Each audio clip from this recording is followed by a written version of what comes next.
berada di kawasan pabrik es milik PT Perikanan Indonesia yang berada di dalam wilayah PPS Nizam Zachman, Muara Baru, Jakarta.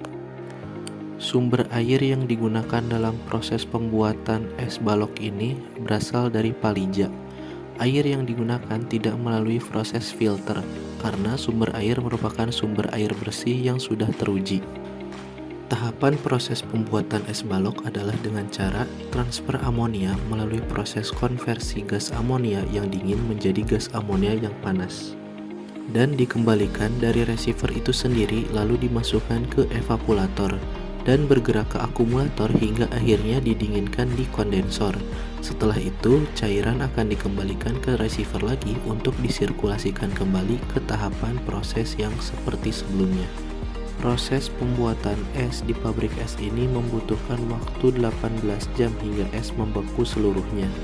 Industri es balok dapat menghasilkan 1000 balok es dalam waktu 18 jam per hari. Kendala yang sering dihadapi adalah seringnya terjadi kebocoran di pipa penghubung.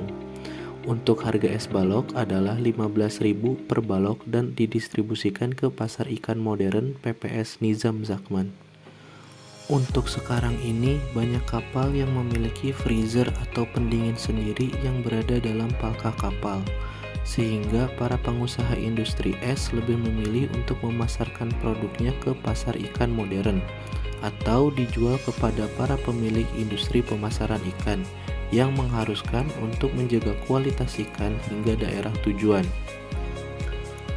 Perbedaan dari industri es dengan cold storage adalah industri es memproduksi es untuk dijual ke industri lain dalam bentuk es balok, sedangkan cold storage adalah tempat penyewaan jasa peminjaman tempat untuk mengawetkan dengan cara didinginkan dalam waktu yang lama.